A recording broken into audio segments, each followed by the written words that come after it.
Yes. Mhm.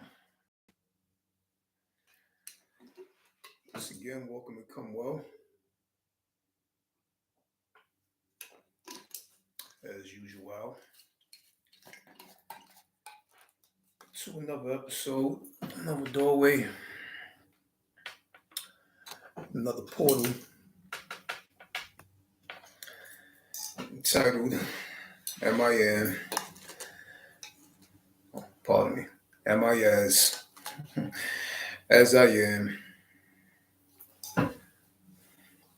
as you are. Um, Today we're going to be touching upon the topic of what is a word?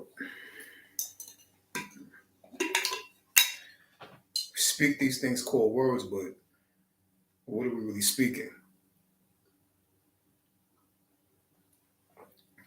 Or for better understanding, what is it which is speaking through us?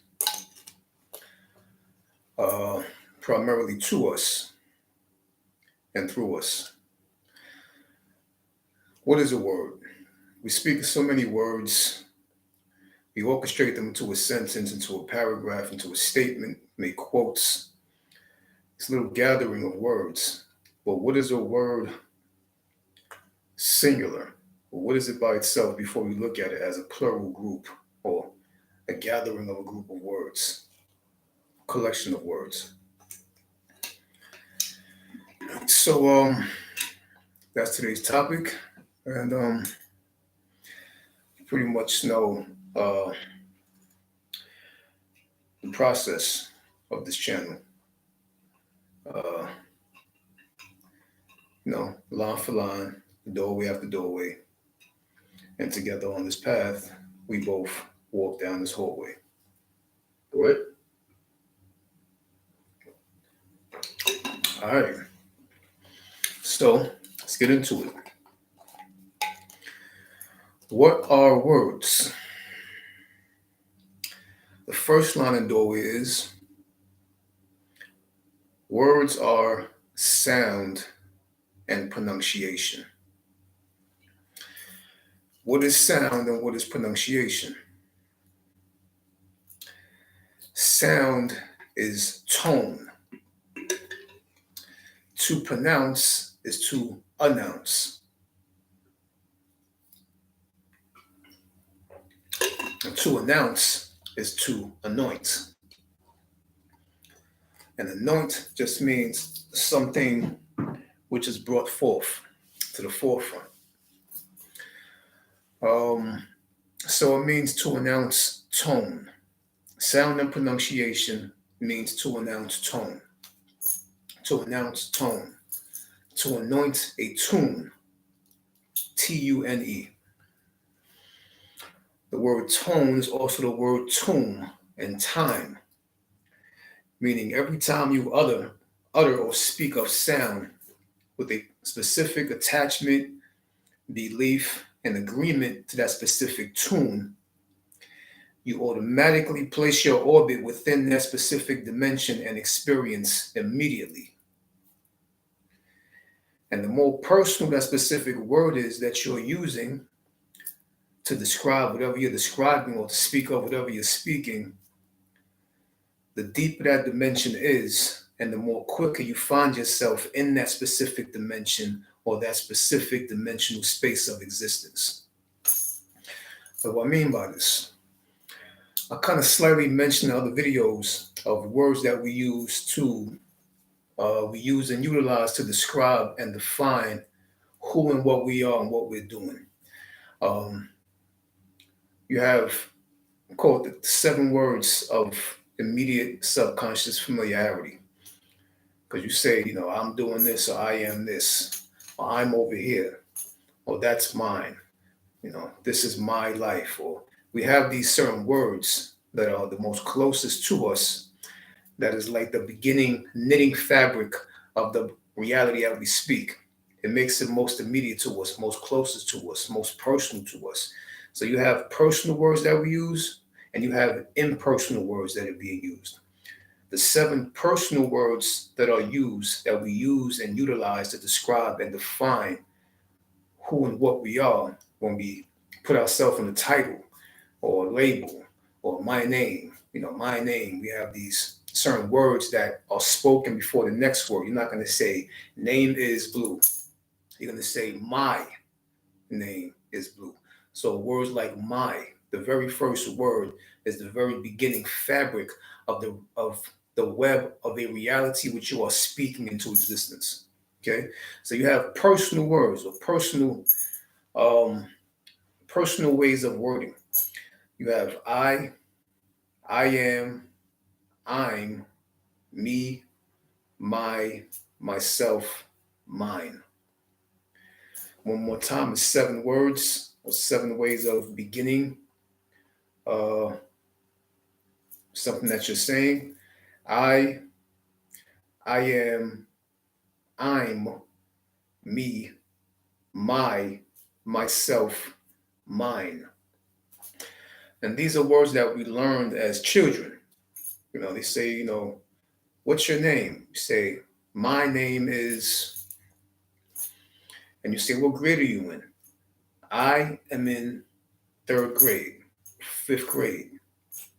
You say, those toys are mine. That's my brother. That's my mother. That's my father. You have words like my, myself, I am, I'm. These are the beginning fabric, the beginning etheric fabric of a web that you're creating by the way that you're speaking and the intent and belief and attachment to that word and that definition and description behind it to bring it about, to announce it, to anoint it, to bring it forth. And since you are the creator or the creator within its own creation, and the creation as the creator, creating, you are constantly creating as you're speaking. You're creating your reality. As you're speaking, you're creating your reality.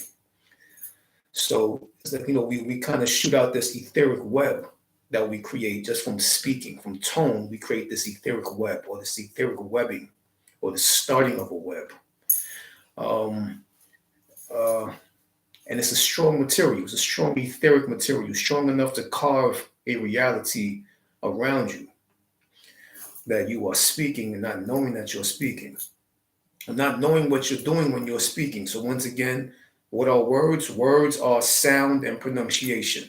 Sound is tone, and to pronounce is to announce, and to announce is to anoint, like the anointed one.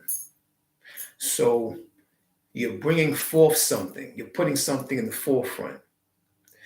As that bringing gets pushed to the forefront, there is a path being carved that you're bringing to the forefront.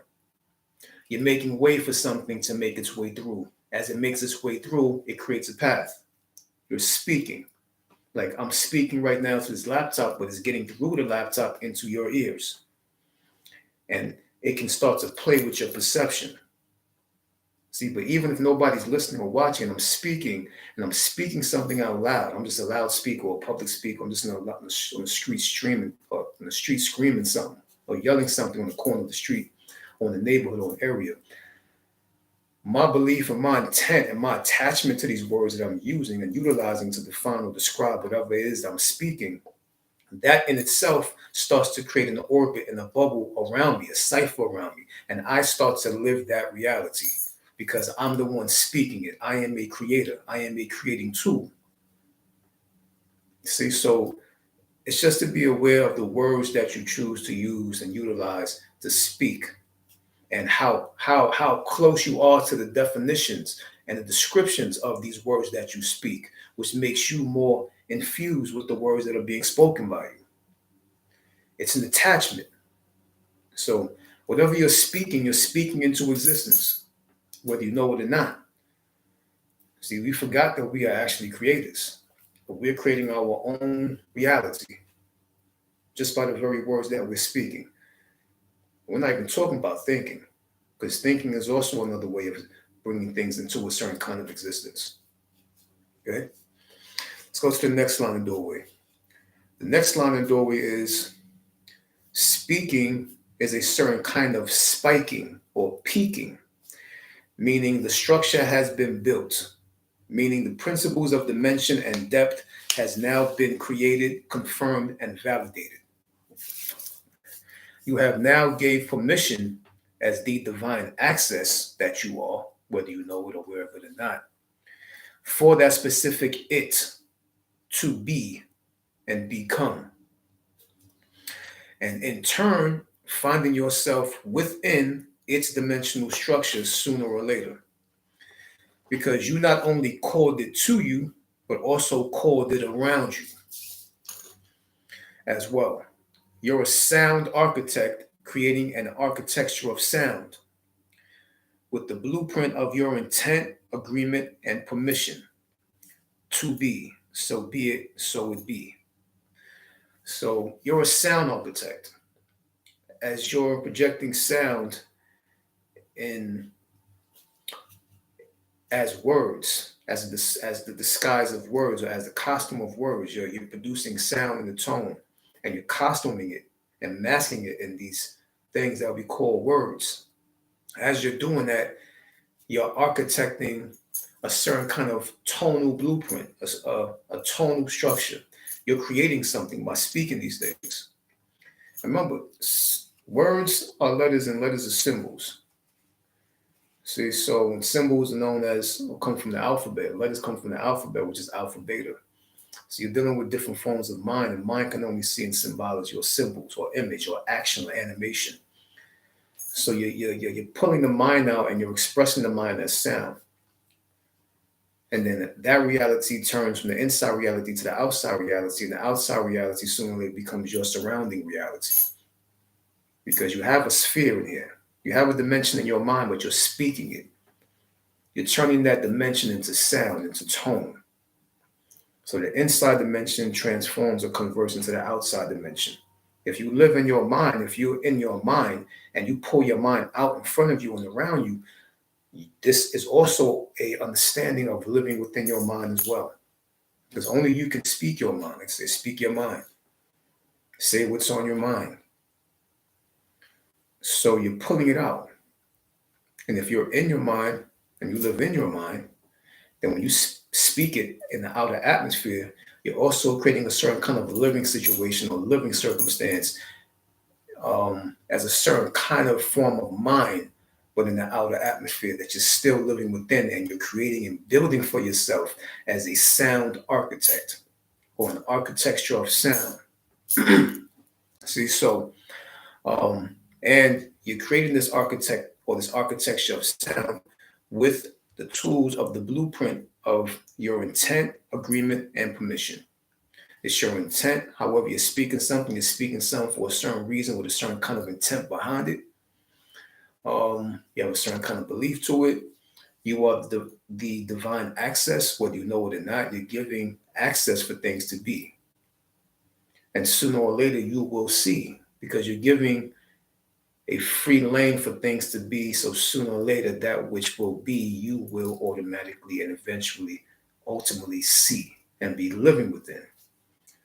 That is your reality. See, you're speaking your reality, you're speaking your belief, you're speaking what you agree with as far as definitions and words, and because you really believe these things. So that when you believe something, you're agreeing with it, and when you agree with it and you speak it, you're giving it permission to be.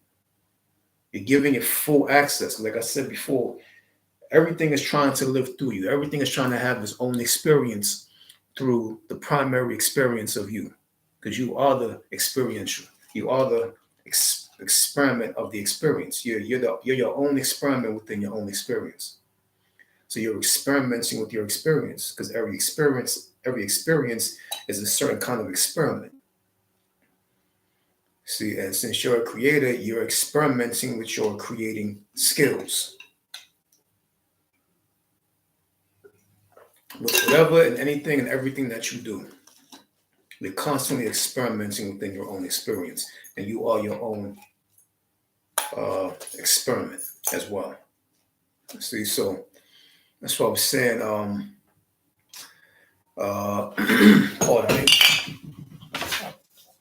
said speaking is a certain kind of spiking or peaking. You're reaching a point. You're speaking, you're spiking, you're reaching a point. That's why you make a point. When you speak, I'm making a point. I'm getting my point across. That's why speaking is spiking. And spiking is a certain kind of peaking. See, and a certain kind of peak is like a mountain with a triangle. You're reaching a peak, which means that has just now became the shape of your reality. You have just spoken your shape of your reality. You're speaking, you're spiking, you're peaking. See, you're peaking and you're also peeking into your mind. And you're peeking into your power. You're peeking into your own kind of form of magic. See, so because ultimately you are a magician, whether you know it or not. So speaking is a certain kind of spiking or peaking, meaning the structure has been built. The pyramid has been built. The 3 points has been built. The peak, the spike, it has been built when you start to speak. See, so meaning the structure has been built, meaning the principles of dimension and depth has now been created, confirmed, and validated. When something is created, or when you're speaking and spiking and peaking, you create that triangle or that trifecta or that triune or that first body, that 3 sides creates that shape to shape your reality, shape your perception, shape your mind, shape your atmosphere how you want it to be because you're speaking it. So now the body has been created, validated, and confirmed through dimension and depth. And the dimension, definition of the word dimension just means depth, length, and width.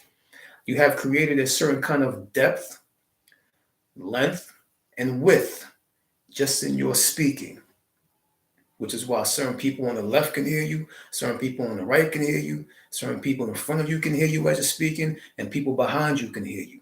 You've created a cipher. See, you've created this bubble-like effect just by speaking straight and forward. I'm sure if I'm speaking to you now, there's probably people underneath me outside that can hear me talking because the voice reaches volume. It could just be maybe certain words that you're speaking that'll affect somebody in a certain way and alter or play with their perception in a certain way. Just by hearing you speaking something a certain way with a certain kind of intent and belief, and power behind your word, power behind your words, or how you're speaking things. See, so so basically you create a dimension and a depth automatically, which means that you basically create a certain kind of room. You create a certain kind of covenant around you just by speaking something into existence. Just by speaking, you're speaking something into existence. Okay.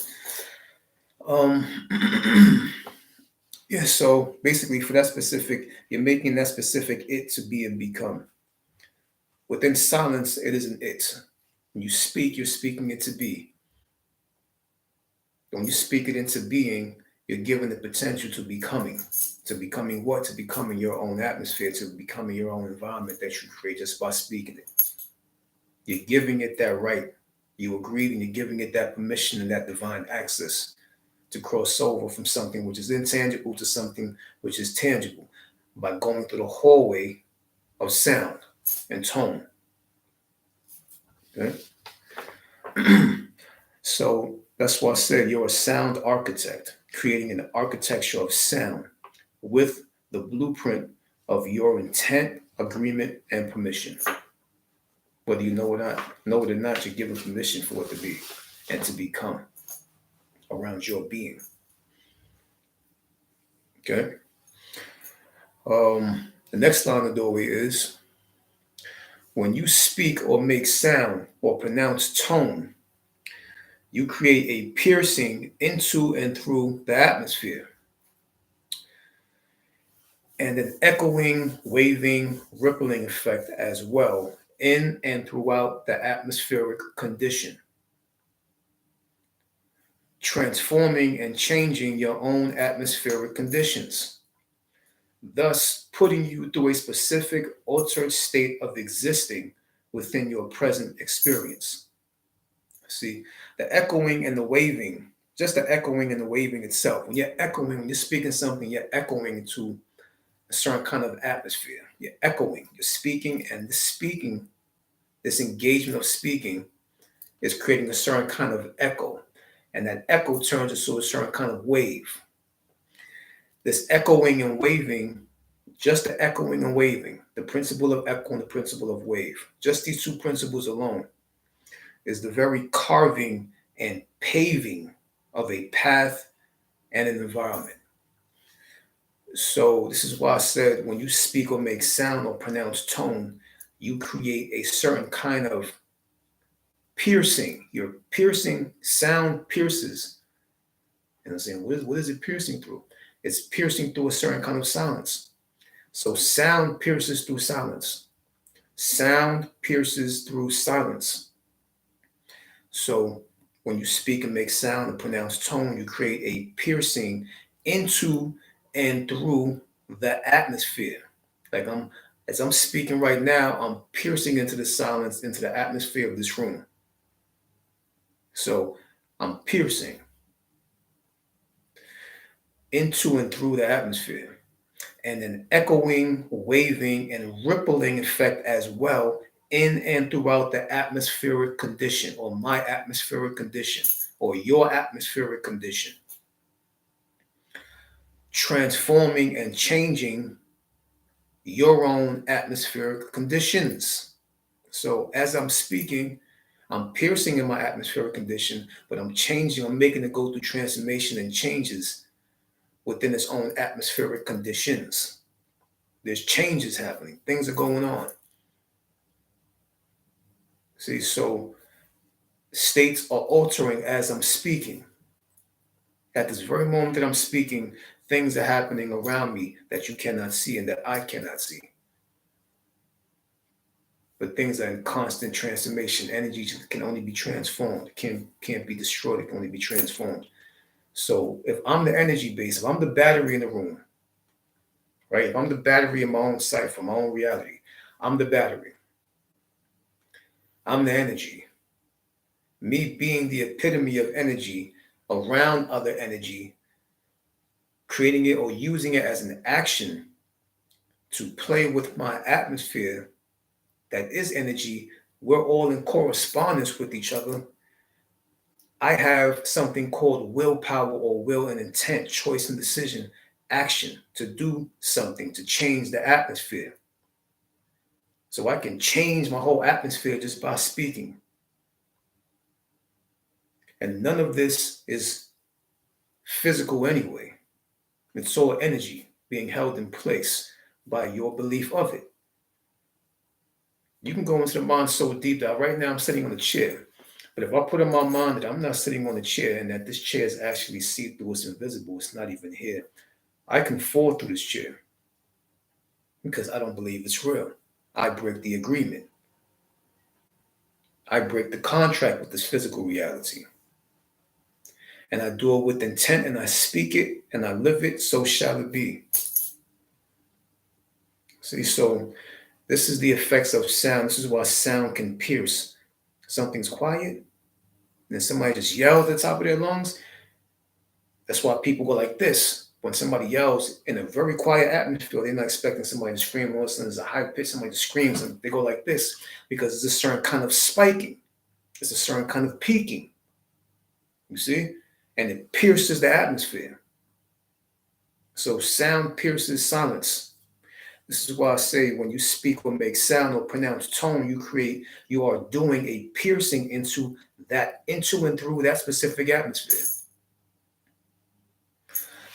See, and an echoing, waving, and rippling effect as well in and throughout that atmospheric condition, transforming and changing your own atmospheric conditions, thus putting you through a specific altered state of existing within your present experience. You start to shift things differently. Things start to happen differently. Like I could be talking to you and all of a sudden there's no spider on the wall, but I'm talking to you now and and I start to speak things into existence. All of a sudden, I look to my right, and there's a spider crawling up the wall. There may be a fly just flying past me. I'm starting to change my condition by speaking it, changing my atmosphere, because I am the atmosphere. I am the environment. I am the biosphere. I am the ionosphere. I am the sphere, period. So if I'm the main thing in the middle, what's all this around me but an illusion? I can change the spin pattern of the electron while remaining the atomic nucleus of self. And I have something that's different that this wall doesn't have, or this table doesn't have, or these laptop screens don't have, or this glowing salt crystal rock doesn't have, or anything on my books don't have. I have willpower and intent, and I can do action to create something. While it just remains what it is, I can manipulate these forces. I can manipulate material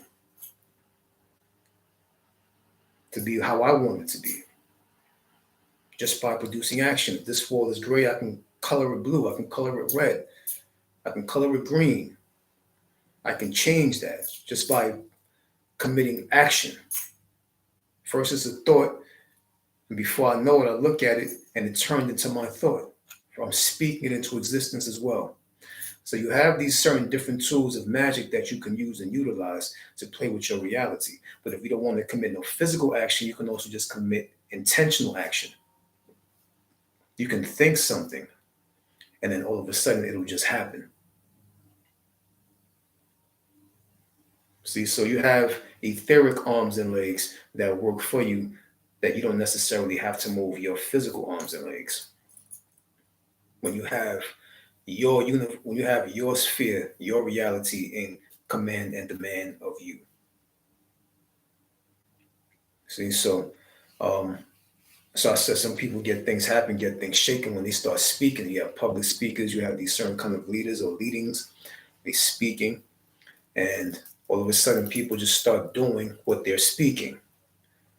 And all they're doing is speaking it, and close their eyes and they open it, and it'll be the atmosphere that they've spoken into existence. So you can make things move for you from a spiritual level, from an etheric level, without physically doing the action. And when you stop physically doing the action, the spirit starts to make things happen for you in a whole nother physical way of understanding, that you no longer have to move your physical limbs. I'm willing it to be. I'm speaking into being, I'm speaking into seeing, and I'm gonna will it into being without moving the damn muscle. You know? Absolute family. I see you, Cash. I appreciate the acknowledgement, brother. As always, it's family right there. Once again. So, yeah, so that's what it is basically. When you speak, you pierce into silence. Okay? And you start to alter your state of existence, and your altered state of existing within your present experience. Echoing, waving is the very carving and paving of a path and an environment. So the very echo, the very wave that happens, that echoing, that speaking, that echoing, and that wave that begins to happen, it kind of starts to carve a path through this etheric invisibility that we just call air, or we call silence, or identify as silence. But silence is a certain kind of body. Air is a certain kind of other form of a conscious intelligence, which we still haven't cracked that code yet. I have an episode on one of my podcasts that I had 2 years ago, and I was talking about what is space. But I wasn't talking about no universal, no cosmic. I'm talking about this shit right around us, right here. It has to be some kind of form of intelligence, because it's making me think that I'm on the other side of the screen having a laptop live stream with people listening. It's trying to make me believe that you're over there and I'm over here. Well, I'm over here and you're over there on the other side of the screen. And I'm on this side of the screen and you're on that side of the screen. But if there's no separation, all this correspondence, all this connected, then there's some kind of unknown conscious intelligence of what we know as space that is alive and live in this very present moment. See, so it has to be some kind of formal body or embodiment some kind of degree of understanding, and we still don't understand that. So me speaking into an atmosphere is me piercing through the body of that unknown, invisible intelligence. Yeah, I don't want to get too off subject, too off topic at the moment, but that's what I mean. The echoing and waving throughout the atmosphere when you speak sound to silence, as the echoing and waving process is going through it's moving or it's traveling from destination this from wherever it's going through this gossamer like body of etheric nothingness. It's carving and it's paving a specific path and environment, which is when you this is why you start speaking things. You're speaking things into existence. All of a sudden, you find yourself at these places, at these destinations, in these situations, in these circumstances, because you're speaking it into it. Like you have people that do music, you have musicians, you have hip hop, you have rock and roll, whatever it may be. They're speaking, if they're true to what they're saying, or even if they're not true to what they're saying, but just speaking it, they start to find themselves in situations. I'm saying this is why you have to be true to what you're saying, because be true to your truth. Speak your truth. Don't speak some bullshit, because you're gonna find yourself in that because you're speaking it into existence. You got some people, some individuals who don't live that kind of violent life and speaking that violent life and yeah, I'm shooting this, I'm doing that, and you know, and all of a sudden they find themselves in these very situations, in these circumstances, because they're speaking it on a global scale, which means it's hitting the belief and intent and minds of other people who actually believe that they are who they are, speaking of, singing that, and you have all this high volume of belief going on, this intelligent, conscious volume of belief that is radiating, and this person finds themselves in these situations just because these minds actually believe that he's actually about that. And so these beliefs create circumstances and situations for that rapper or that musician to find themselves in a life or death situation when they weren't even being real, when they were speaking it to begin with. See? So this is why, Tupac talked about life and death all the time. And see, people find themselves in situations. Yeah, B.I.G. talked about the album Life After Death. And a lot of rappers that speak about a lot of death find themselves in that situation sooner or later because they're speaking into existence. They don't, maybe they do, but I'm just saying it's just wise and to be aware of the powers that you use because you are a magician. You are a magician. You do magic all the damn time. All the time. I'm saying you can change your mind. You can change your feeling and your mood if you want to, just like that. That's magic. You can think your headache away. You can think an illness away. You can think whatever you want away. You can use your mind and just make it happen. It's like I hope this person calls me. All of a sudden they call you. How'd that happen? I wonder what this person is doing, and they text you or send you an email. Never doubt your magic. Never doubt your MAGIC, ever. You are a magician. Where the hell did you appear from? You wasn't in your mother's stomach before. Where did you come from? How the hell did you get there? Okay? Everything is magic. Let's go to the next one. The next line of doorway is to speak is to form. Now, what do you mean by that? To speak is to form. Well, I always give the example of sand on a speaker. If you have sand, you have two big speakers, right? You have a big speaker here and a big speaker here. And you pour a little handful of sand on one speaker, you pour another little handful of sand on the other speaker. And you have one speaker hooked to one stereo, and you have another speaker hooked to another stereo. If you play two different beats on these two different speakers, one beat on this speaker and another beat on the other speaker, the vibrating, pulsating movement of the speakers and the volume and the beat and the bass and all that going through the speaker forms perfect geometrical patterns on each pile of sand. This sand will form something different, and that sand will form something different. The perfect geometrical shape, and it's perfect as far as perfect is understood. To entertain that word perfect, it's a perfect geometrical shape on that one, and it's a perfect geometrical shape on this speaker. Just from sound. Sound is form. So to speak is to form. When your mother calls you, you go like this. That's a form. Blue. I'm forming to the sound. You see, so these are principles. These are the very subtle, subliminal, almost inconceivable principles for one who is not aware or conscious of self and what they truly are. Not who they are, but what they truly are, what this shit truly is about that you exist at this moment.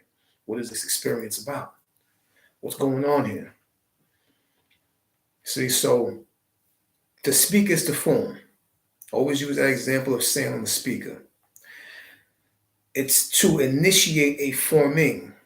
Every tone is of a certain tonic, the perfect formula for an absolute elixir to be brought forth of a specified reality, of a specific reality.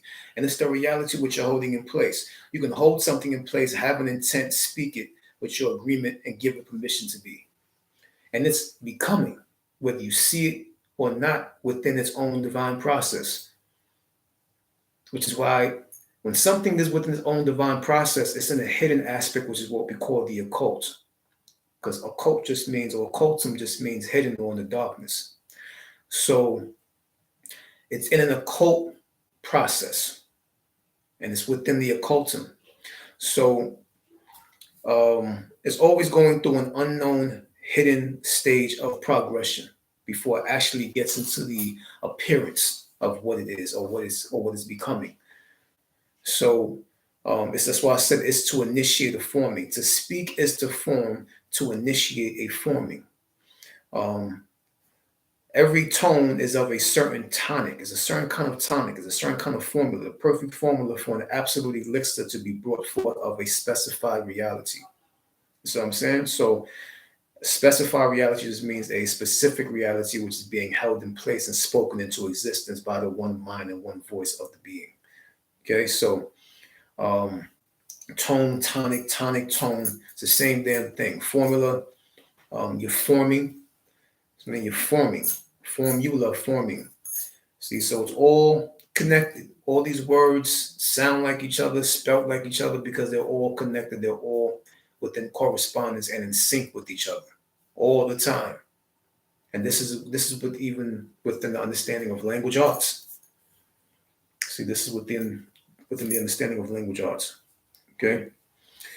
The next line in doorway is your word is your world. Okay. Your word is your world. L is the 12th letter. L is the only letter that's added into the word word to create the word into the word world. So this is why your word is your world. L is the 12th letter. So the letter L added in the word word is symbolic of the zodiac or the 4 seasons and 4 elements added in the word in order to create your world, that which you give permission to whirl around you and your orbit. You don't speak words, you create worlds. See, so the letter L inside of the word word, L being the 12th letter in the zodiac, or 12th letter in the alphabet, pardon me.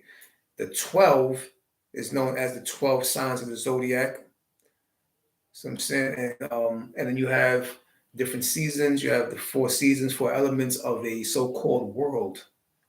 And this being added, this letter being added in the word word to transform the word into the word world is symbolic of you creating a world with your word. See, so, and the world is also WHIRLED. So WORLD is also WHIRLED. See, and LED is what? It's dealing with the screen, right? Picture, LED. I don't even know what that shit stands for, but I know it means like a screen or a picture or a perfect picture or a clear picture on your TV or on your laptop or whatever it may be. You have LED screen or LED clarity. That's also the three letters at the end of the word world. That starts with WHIR, LED. So you're painting a picture. You're painting a screen for your reality. You're speaking your screen into reality. You're speaking your picture into reality by getting your point across through sound and tone. And you can just speak it without anybody listening to you. You can speak it by yourself and just yell and scream what you're pushing, what you're transforming or converting from your mind, the inner atmosphere to the outer atmosphere, to find yourself within the outer atmosphere, but actually within the inner atmosphere, because you're putting your in out, and as you're out, you're stepping into your in. See, you're just switching. You're switching places. You're putting this here, and so you can walk into here, but you walking into here is actually you remaining in here with the mind. See, so you're just putting your mind out, and you're putting it out in sound rather than just in picture and image and animation. Okay, so the word is the word world. Not only WORLD, but also WHIRLED. LED is a screen picture. You're creating your own picture, your own screen. You're stepping in your own movie. You're stepping in your own play. You're creating your play and stepping in on stage as a character within that script, or that screen, or that reality which you have spoken into existence. Okay? So once again, like I said, you don't speak words, you create worlds. There has to be an understanding of the difference between the two. You don't speak words, you create worlds. Be aware of what you speak. Be aware of what you peak. Be aware of what you spike, what you're giving a structure to, what you're creating an architecture for. Be aware of your blueprint, your magical blueprint. You're architecting something in an etheric reality to make it into a physical reality which you actually find yourself within sooner or later. It's inevitable. Okay? You speak what you want to exist in. Like this video cast I'm having on YouTube, all this shit was just a conversation. I was actually just thinking that at first. It was just an idea. Just an idea. I'm speaking to myself and talking to myself and writing down notes and keeping things in mind. And I seen all this before it even happened. I seen it before it happened. See, so I seen it and I spoke of it and I spoke to someone of it. And it became kind of a conversation here and there, a form of communication. Sooner or later, while this speaking engagement is going on, there's things in this reality, forces and elements orchestrating in its own kind of dance to create this reality, which I am now currently having and are live within, and you being live with me within it. See, this is the connection.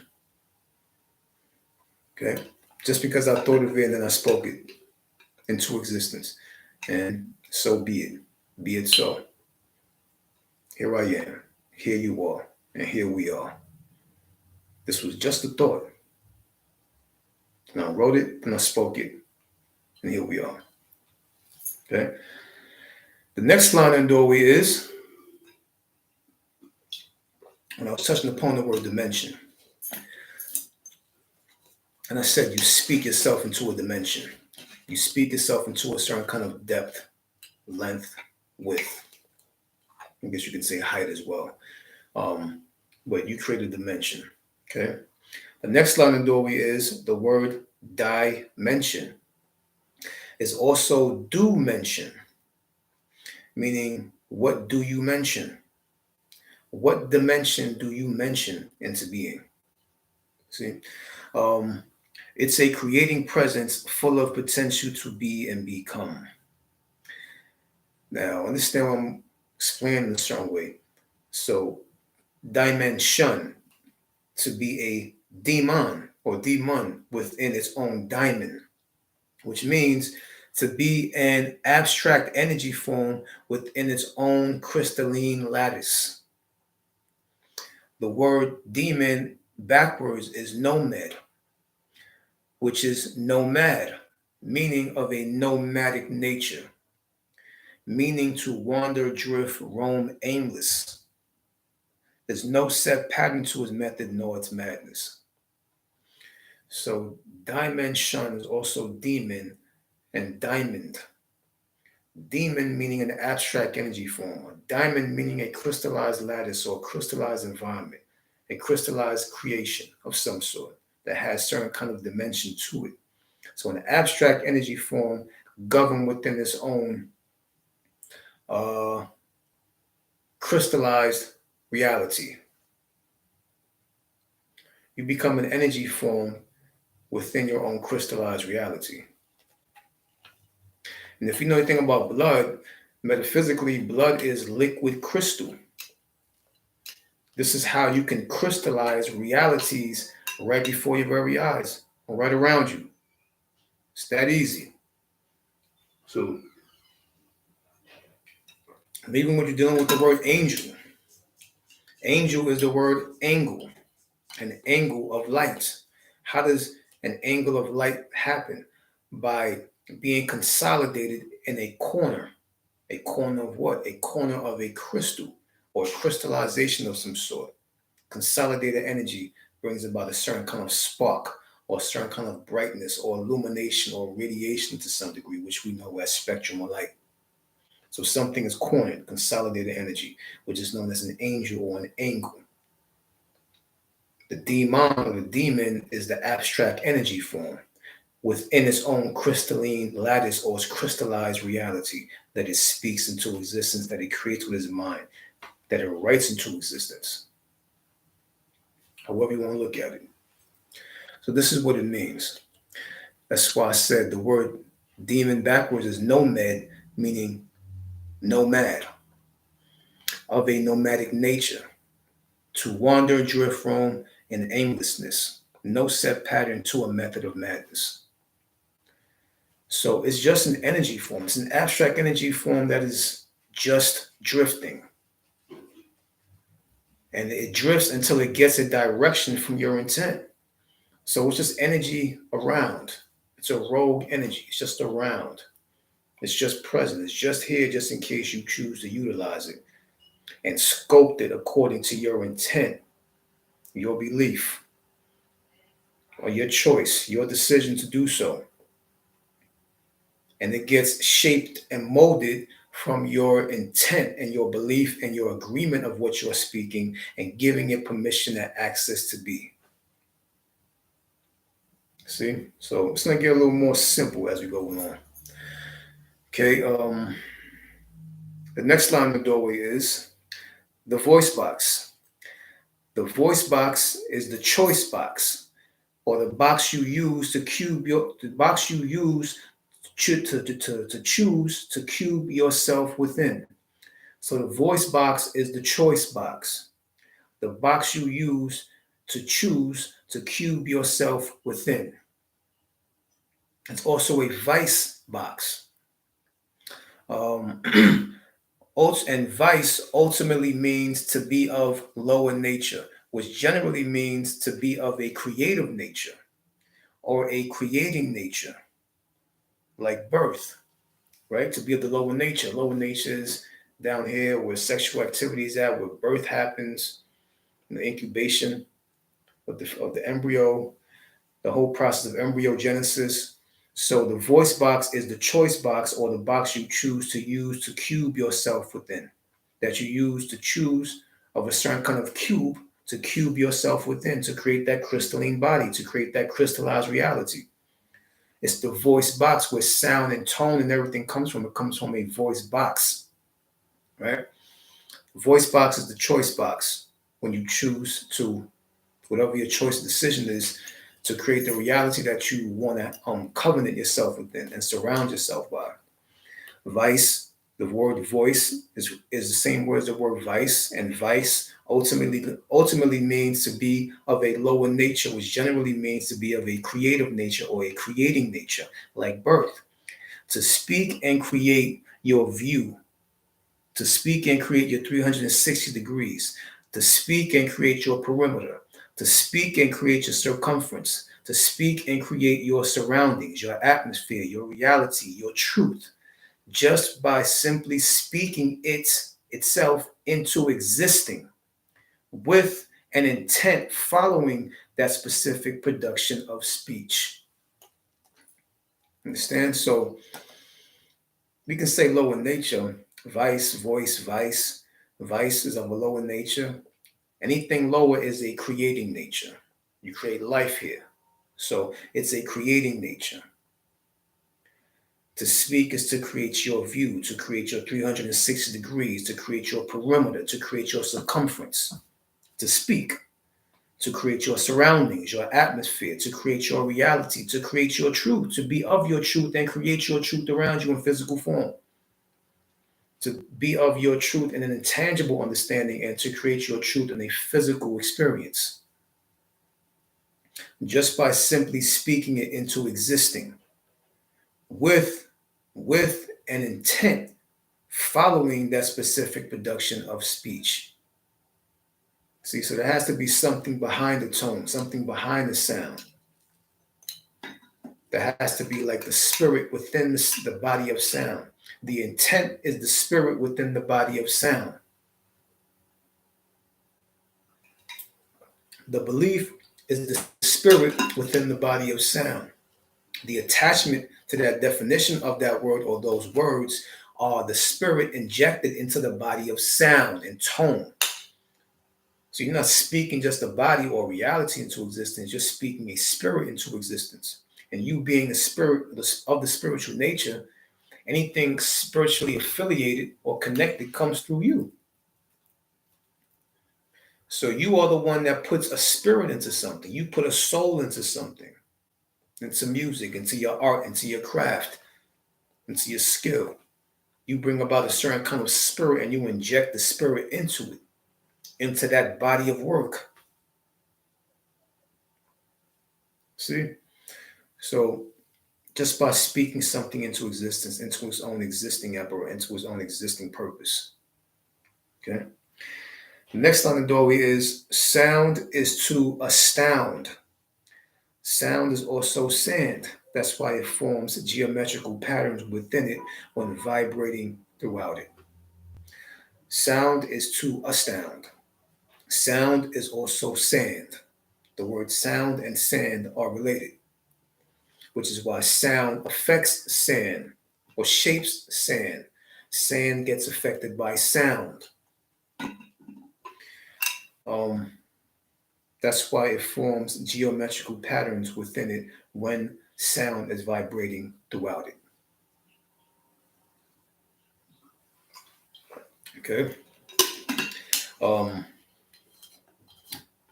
That's pretty much self-explanatory. Okay.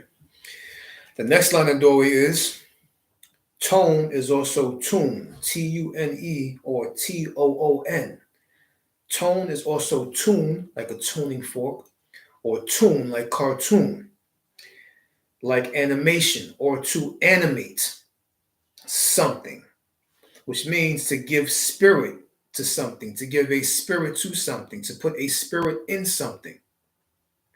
So tone is tune, like Tune or Toon, a tuning fork or a tune, which is a cartoon or cartooning or an animation or animating, to animate. This is why when you speak of a tone, you're going into animation mode. Things start to animate for you, around you. Speaking things, putting people into order, they start to animate a certain way according to your order. Your environment and your atmosphere starts to animate according to your intent, your belief of what the spoken word is out your mouth.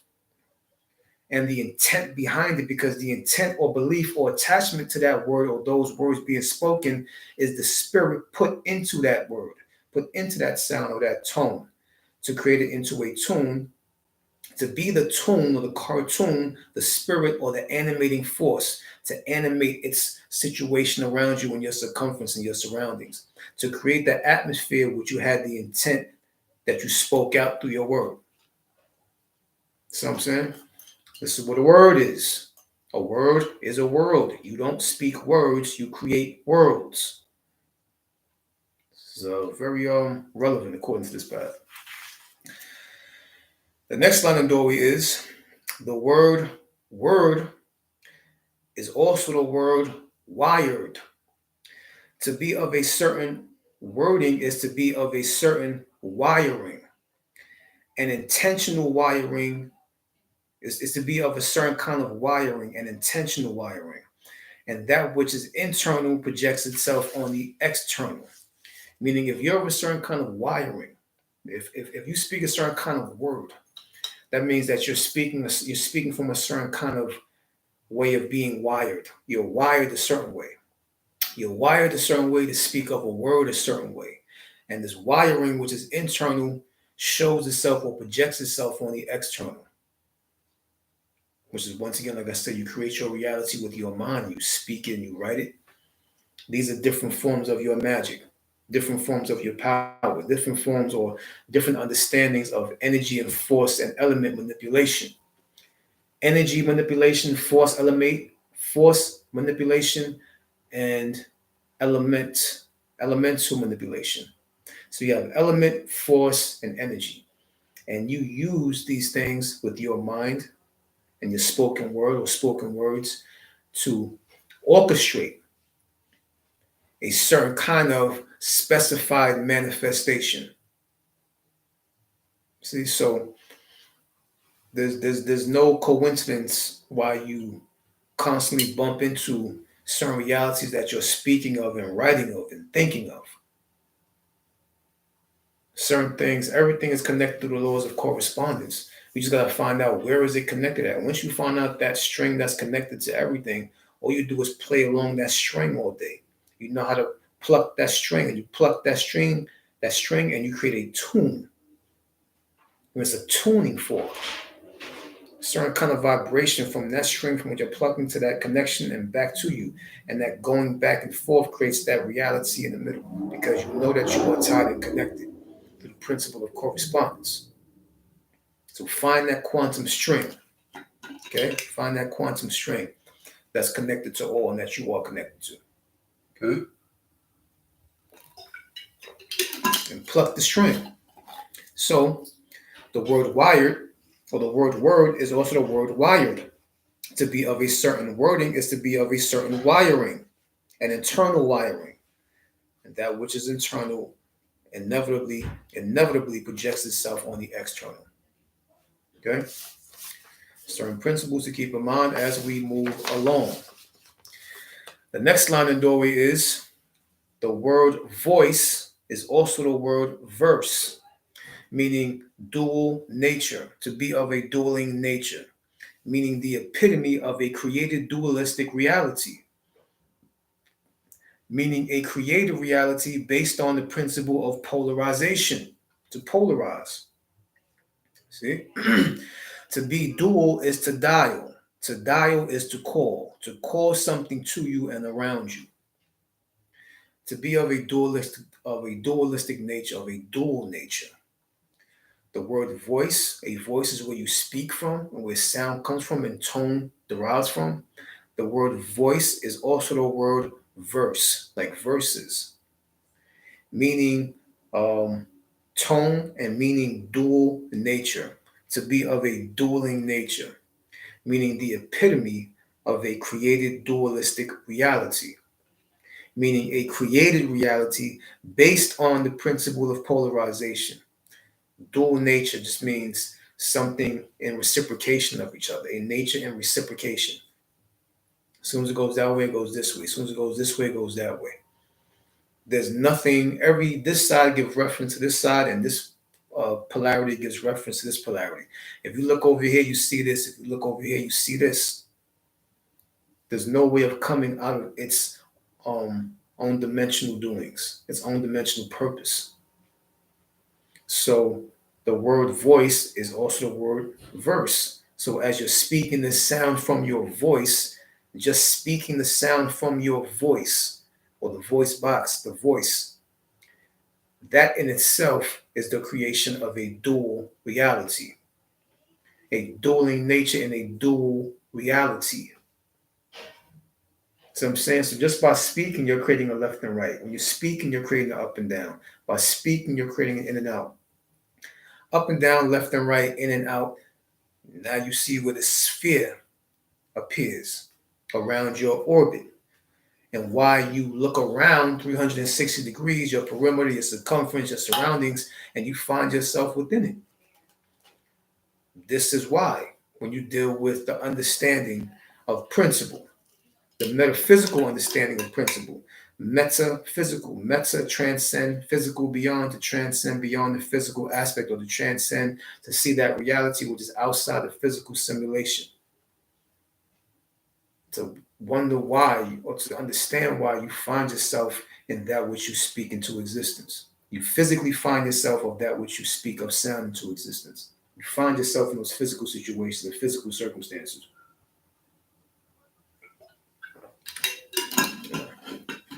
That's just how it works here. Okay. The next line of Doi is to be vocal, like voice, to be vocal, vocalize, to be vocal is to invoke L, to bring up, bring out, and bring about, and bring around. To bring up, bring out, bring about, and bring around. This is what to be vocal means. Voke. To be vocal is to invoke. To invoke what? To invoke L. L can mean elder, can mean star, it can mean just the primal intelligence. So when you become vocal, you invoke primal intelligence. This is what invoke L means. Vocal or vocal means invoke L.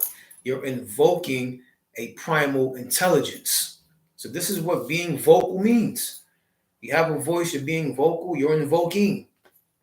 So you're not being vocal, you're invoking. And that primal intelligence also derives from what I was talking about in my last video, the intelligence of the midichlorian. See what I'm saying?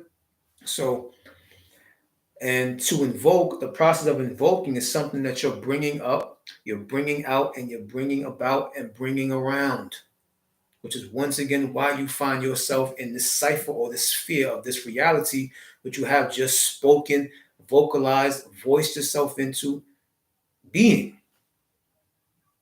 Especially with the strong belief, attachment to the words and the definition which they and description which they possess, and you speaking it, giving permission for it to be from your divine access.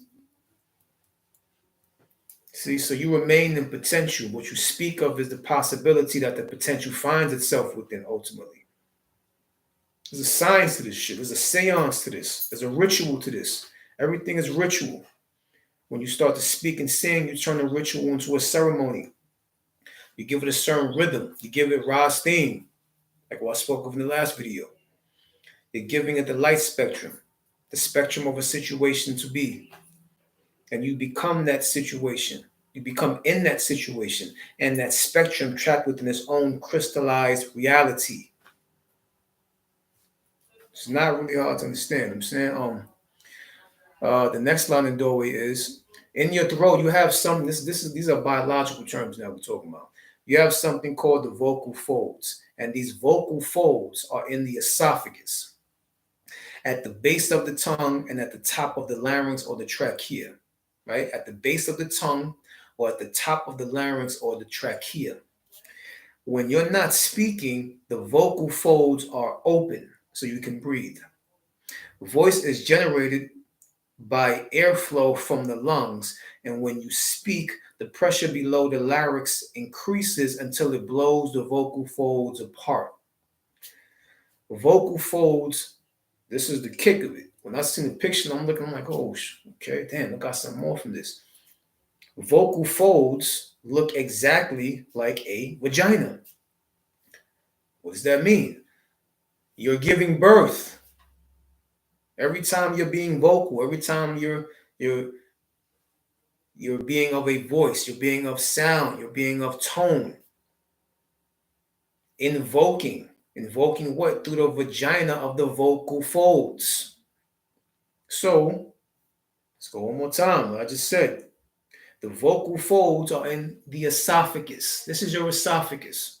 You have something called vocal folds, or what they coined or called or titled as vocal folds in the esophagus at the base of the tongue and at the top of the larynx or the trachea. When you're not speaking, the vocal folds are open so you can breathe. Voice is generated, or a voice is generated. A voice is generated. A voice is generated by airflow from the lungs. And when you speak, the pressure below the larynx increases until it blows open the vocal folds apart, until it blows the vocal folds apart. And your vocal folds look exactly like a vagina. Look at the picture of a vocal fold, your vocal folds in your esophagus. Check out the definition, Google it. Vocal folds. You tell me what it looks like. It looks exactly like a vagina, which means that you're giving birth to your reality just by speaking. You're opening these vocal folds and you're piercing through the vocal folds the sound, the pressure, and you're creating your reality. You're giving birth to your reality immediately. So the very thing that you speak of looks like a womb. And anything that mimics a certain kind of shape, the same kind of shape, the same kind of structure, it is that nature to a certain degree of understanding. But that understanding is based upon your perception of this reality. To understand, why does that look like this? That looks exactly like this. How can that be? Does that function the way this functions? Does this function the same way this functions? Is this the same thing as this in a certain way, as far as women are concerned? The vagina, your vocal folds look exactly identical to a vagina, to a womb. This is why speaking things into existence, you're giving birth to a reality that the piercing of going through the vagina or the esophageal vagina, which are the vocal folds, the lingam or the penis, the lingam piercing through that vagina to bring birth is a tone or pressure, airflow, air pressure is the piercing or the penetration or the penetrating. You see? And you speak things, probably while you have saliva in your mouth, probably symbolic of also as well spermatozoa or something of liquid or plasma. And you're speaking things into existence. And when you're so passionate about what you're speaking, sometimes you spit out your mouth unknowingly because you're so passionate, you're yelling, you're screaming at what you're speaking, you believe it's so bad, and it's so real to you that you're speaking it and you start to spit sometimes. Sometimes people are like, all right, nigga, like I'm saying, like say it, don't spray it, you know. That's like an old saying we used to say. But we say, tell the news, not the weather. Goddamn. You know? So, especially when people curse or like pissed off or something like that, you know, they sometimes they spit, you know, it's like by mistake when they're talking to somebody, especially real close to somebody. So it's like, oh, you know, all right, you know what I'm saying? I hear you. Like, tell the news, not the weather. You know what I'm saying? Say it, don't spray it. So this is with passion. So everything is a mimicking of something that we have that we can see. You have plenty of imitations of a penis and a vagina or a lingam and a yoni everywhere, from the top to here, all the way down. You have a penis and vagina in your brain. It's called the pineal gland and the pituitary gland. If you look at the pineal gland, it looks like a penis. If you look at the pituitary gland, it looks like a womb or vagina. The same thing with the vocal folds, the tone, it's the piercing, the spit is also known as, it can be looked at as the plasma of the spermatozoa, spitting things into existence because you're so passionate about what you're saying. And your mind and your reality, your intent, your belief, your attachment to these words and the definitions of these words and the description of what they mean, you bring them about physically just by thinking and speaking it into existence. Okay? So the vocal folds look exactly like a vagina, which means to give birth. You're giving birth to your reality, which is speaking into existence. The glottis is the space in the middle of the vocal folds, which opens while breathing and narrows during voice production. The word glottis is the word or name Gladys, which is the word lattice, as in the crystalline or crystallization of an intended dimension being brought forth by tone, belief, attachment, agreement, permission, and intent. So we're talking about the vocal folds look like a vagina, open and closing, and the space in the middle of the open and closing of the vocal fold or the vocal folds is called a glottis. Glottis is the word or name Gladys, and the name Gladys is also the word lattice, as in crystalline lattice, a crystalline structure, a geometrical crystalline structured thing, as in the crystalline or crystallization of an intended dimension being brought forth by what we know as tone, belief, attachment, agreement, permission, and intent. All this shit is connected. Okay. You know, I do certain things. I like to do a little minor research, but this minor research is actually profound, and I speak of it in a certain way with a certain kind of intent.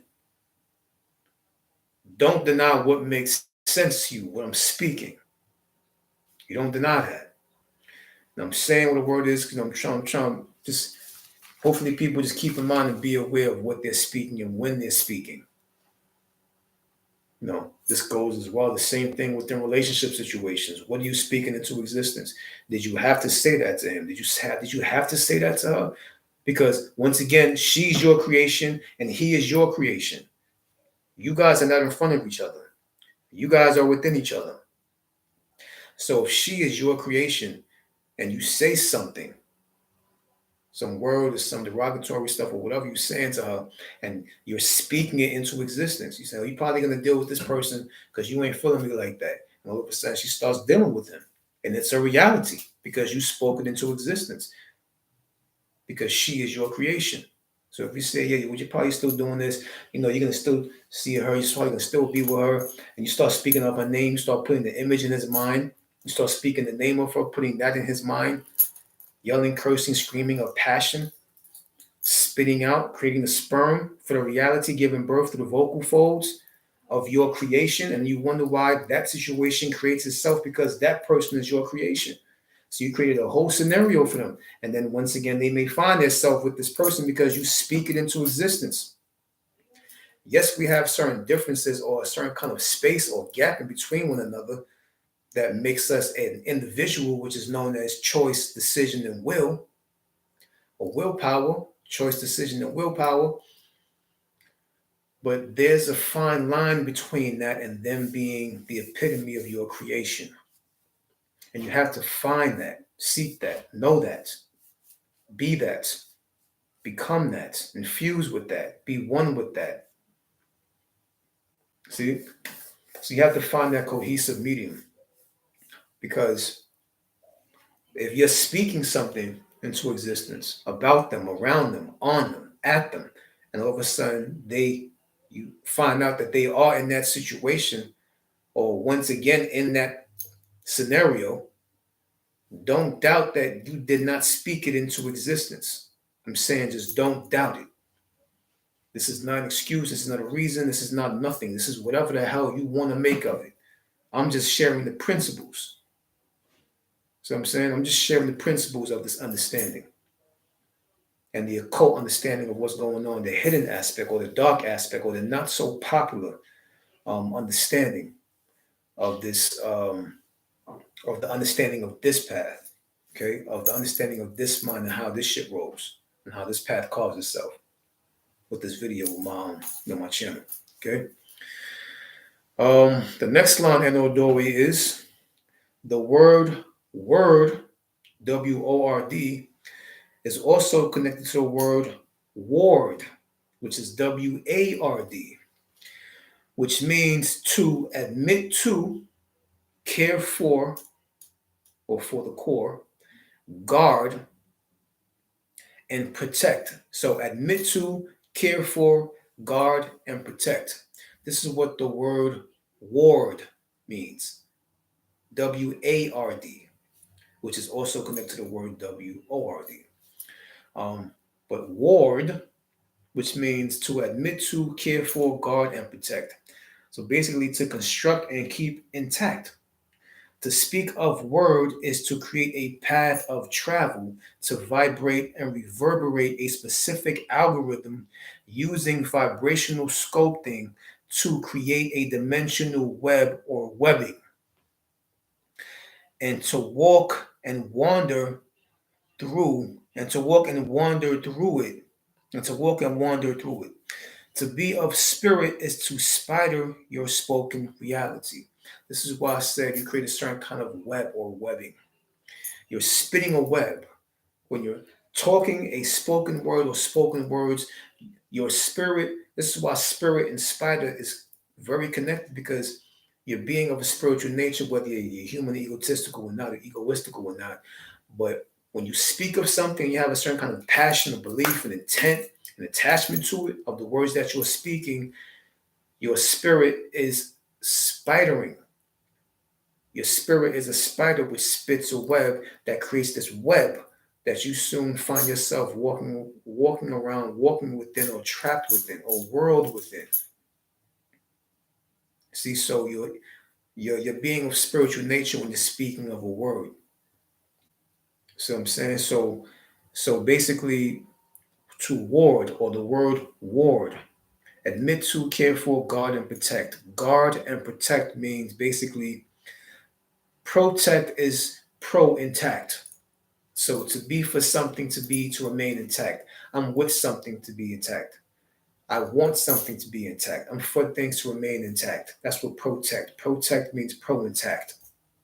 So admit to, care for, guard, and protect. This is what ward means. WARD. So it means to construct and keep intact. What are you constructing and keeping intact? You're speaking something, a reality, and you're keeping it intact by constantly speaking this word or these words to keep this reality present. You are constructing a reality by speaking it, and you're keeping it intact by constantly speaking of it. You see? Especially from a genuine and believing place within you. You're speaking it, you're constructing it, and you're keeping it intact. To speak of a word is to create a path of travel. So you're speaking of words. As you speak of these words or of a word, at the very instance of you speaking it, the very moment you're speaking it, you create a path of a certain kind of travel, or a traveling, or a certain kind of traveling going on. That you're traveling that path that you're speaking. That spoken word is creating that path. Remember, it pierces into the atmosphere. That piercing alone creates a path. See, this is why sometimes people become pathological speaking things to existence, because they're creating a path, pathological. You have a certain kind of pathology. Um, so it means to vibrate and reverberate a specific algorithm. To vibrate and reverberate a specific algorithm. Speaking is vibration, tone, you know, speech, sound, vibrates, echoes, waves, ripple. So to vibrate and reverberate a specific algorithm using vibrational sculpting. You sculpt through your vibration, you sculpt through your sound. You can sculpt. Tone is a sculpting tool.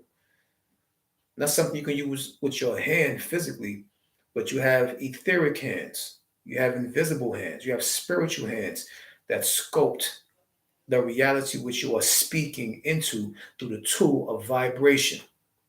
It creates a certain kind of specific rhythm and or algorithm, okay, using vibrational sculpting.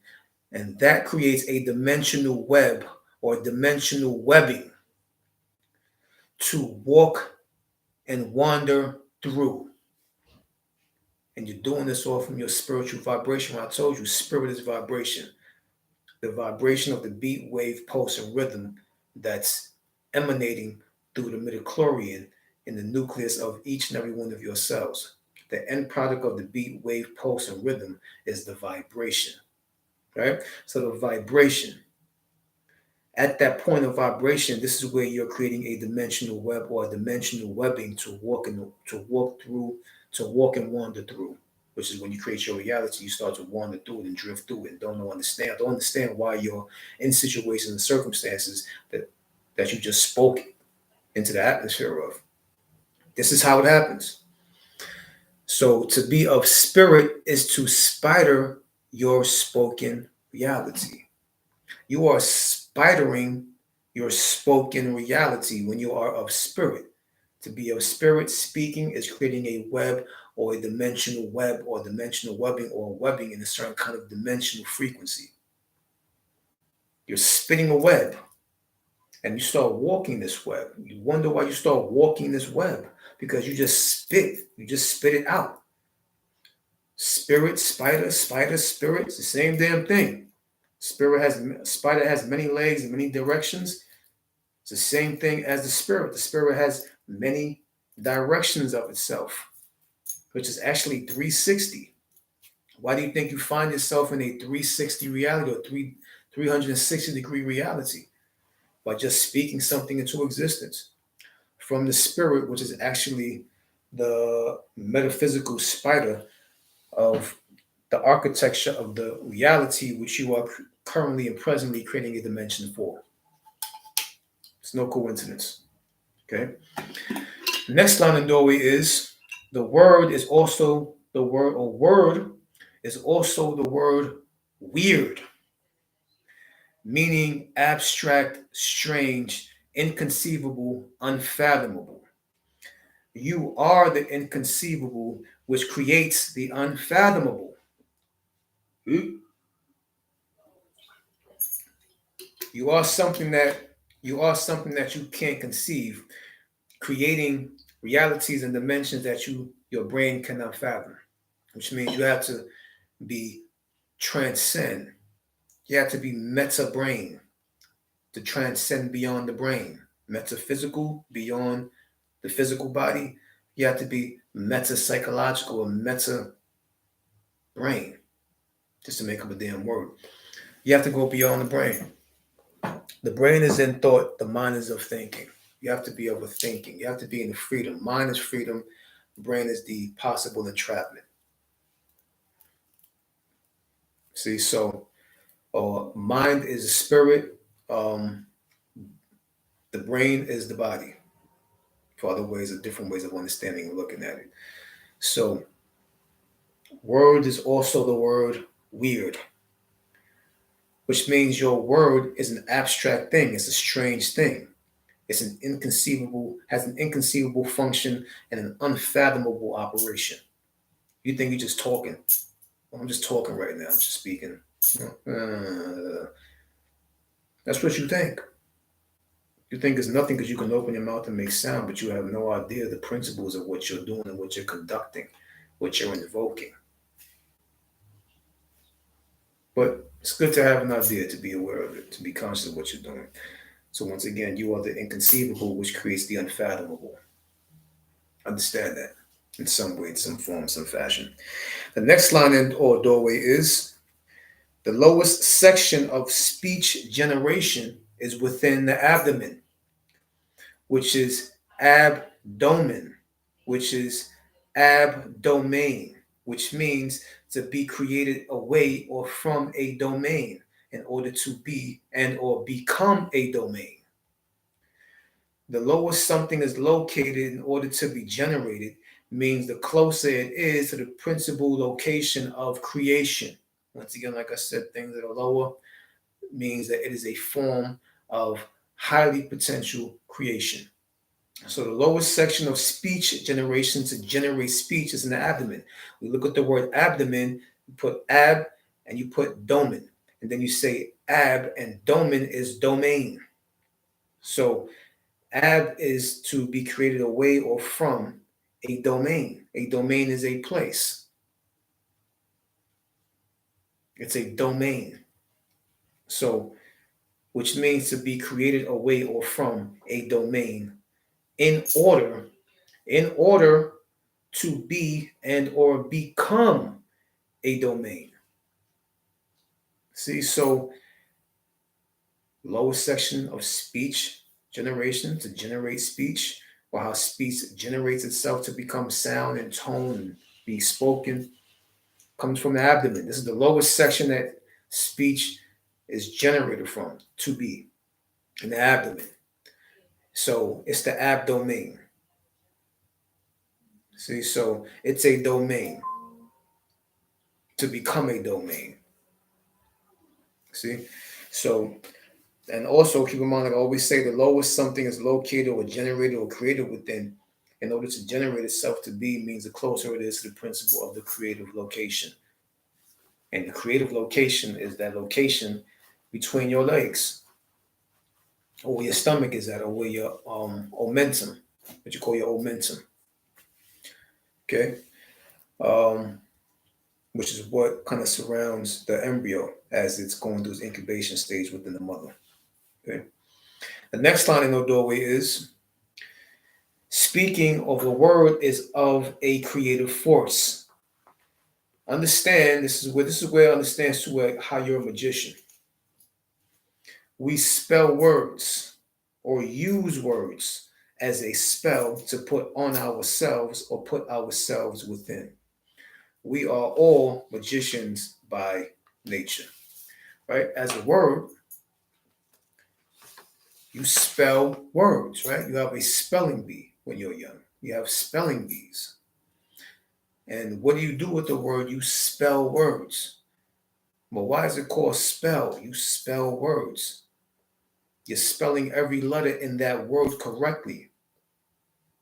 So you're putting every symbol together, every letter together in its correct place. You're putting every symbol in its correct place. You're spelling a word. As you spell the word, you're putting a spell on yourself. And you're conducting a spell to put yourself within that magical atmosphere which you have created as the primal magician of this divine reality. See? So it's even with the word within that, within spell. Why do we call it spell? Spelling a word, to spell a word, is to put yourself in a spell. See, so all these things are related to a certain kind of magic or a certain kind of reality that we can't fathom what's really going on behind the curtain, within the darkness, within the hidden aspect, within the unknown aspect, or the unknown principles which are always at play, whether we know of it, aware of it, conscious of it or not. It's constantly happening. It's constantly being. It is being. There's no way that it cannot be. See, so as it is being, you will begin sooner or later seeing. As long as it remains being, sooner or later you will start or begin to start seeing. Okay? So you spell words. The next line in our doorway is the word is also connected to the word wizard or wizardry. When they had that, he was just saying that shit back in the day, like, oh, wizard or word, like a word for real, like a wizard for real, word wizard. But besides that slang, the word is connected to the word wizard, like wizardry. Once again, going back to magic, going back to understanding of spells, spelling a word. You're conducting magic and don't even know what you're doing. Just by opening your mouth and speaking and cutting sound. Cutting of a sound creates words, or what we know or identify or coin or title or name as what we know as words. You see? So it's the same damn thing. See? And the wizards, they have these hats, these pointed hats, and they always have like a star on top of it. Star is also to steer. You are steering your reality. You are a wizard with your wizard hat and a star symbol on it. The star is to steer. You're steering your reality by spelling these words and putting yourself in the spell of a word. See, to ward off. See, to basically create a filtering process, to create a paving or a path to find yourself within that specific created path that you created mentally, that you've spoken into existence. Exactly.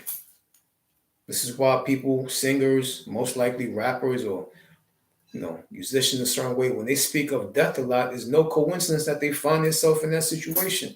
You're speaking yourself into that reality. So I'm saying, so it's like, yes, exactly. Words are power. They contain a certain kind of power. certain kind of prowess. They contain a certain kind of power. But power isn't bad or good. It's, do you know how to utilize it? Because power is an energy, and energy is an extreme. So if you send these extremes out there, usually it boomerangs back to the one which created it, which is why people send these words out there and find themselves back in a situation or in a situation which they spoke of and put into the, and pierced into the outer atmosphere. It boomerangs like Frankenstein. When the person created Frankenstein and mad scientists created Frankenstein, and Frankenstein busted out the lab and did all kind of shit to the village and destroyed things. But at the end of the day, what did he do? He came back to the person who created him and destroyed his creator. So power is an extreme. It doesn't have a brain. It doesn't have a discriminating apparatus. It's just an energy, and an energy is an extreme. Everything is of power. Silence is power. Words is power. It just means that it possesses a certain kind of volume of potential. But if you don't know or not knowledgeable of how to navigate, how to utilize and navigate that potential into your beneficial possibility, it turns back on you. See, that creation returns back to its creator to destroy the creator which created it. So I'm saying, so this is why it's a lot. We can get real deep. I don't want to get too crazy with it, but it gets deeper. This is why the spirituality or the spiritual nature is coming back to destroy the body which it created. This is why war becomes spiritual, because it's meeting its point of destruction. It's coming back to destroy what it's created.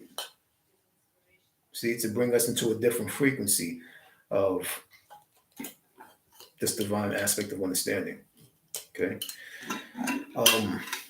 The next line in Odoe is, you have sayings, right? This is what people say. And I know you know what I'm talking about. These are popular sayings and popular quotes that we all heard. And we even spoke and said these things. Watch what you say. You see what I'm saying? Look at what I'm saying. If to speak means sound, and it's an invisible nature being spoken into an invisible atmosphere, why am I telling you to watch what you say? How can you watch what you say? Why do people say, yo, you see what I'm saying? Yo, son, you see what I'm saying? Why do we say that? There's a deeper understanding of the sayings that we're saying when it's being said, when we're saying it. But we say it so nonchalantly, so matter of fact, like, yo, you see what I'm saying? Yo, you see what I'm saying? They don't listen. You see what I'm saying? Yo, son, watch what you're saying. Watch what you say. How am I supposed to watch what I say? Unless it was actually an actualized, factualized truth and thing. Because you are watching what you are saying. You are living within what you are saying. You are surrounding yourself in what you are saying. You are creating a 360 degree of what you are saying and speaking into existence. You're speaking things into existence. If you are the physical experience, then whatever you speak into existence becomes a physical experience around you, a physical environment, a physical atmosphere. See, and it affects and alters your biosphere. See, it becomes your illusional ionosphere. Ion, biology. See, it's the same damn, it's just a surrounding, and up and down, around, in and out. You become this sphere of this reality which you spoke into existence. You spoke, you poke. You poke. And when you poke, it's like poking somebody awake. You waking somebody up. You spoke something. You poked something. What did you poke? Because to poke is to basically potentially pierce. I can poke a bubble or a balloon with the needle, but sooner or later I'm going to penetrate and pierce that balloon if I poke hard enough. Spoke, you poke. What did you poke? You poked the sleeping giants. what the ancestors used to call the sleeping giants. And the understanding of that is, or another way of understanding that, like I said, when you're sleeping, the creator or creation is awoke. And when you're awoke, the creator or the creation is asleep. It's something kind of tied in, but to that understanding. I don't want to get too far off the subject. But when you spoke, you poke. When you speak, you peek. See, so what are you poking and peeking at? What are you peeking and poking at? You see what I'm saying? So it's to have an awareness of something that is actually in existence beyond what you can conceive and fathom. Because like I said, once again, where did you come from? You was not in your mother's lower part of her body before. How did you form? Where were you before? What were you before? Who were you before? Why are you here? What's your purpose? Where are you going after this? What are you doing? See, so how are you being? Oh, I'm breathing oxygen. What the hell is oxygen? Once again, validation. Something you can't see. Oxygen keeps you as something that you can see. Lungs in the body. Never veer too far of what you can't see and what you can't physically interact with, because it's still keeping you physically present. So speaking things that's invisible, you can't see words and I'm speaking them. You can hear them. So they're invisible into an invisible atmosphere.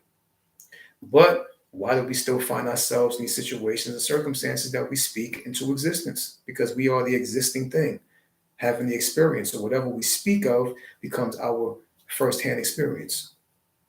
Immediately, automatically, simultaneously. See?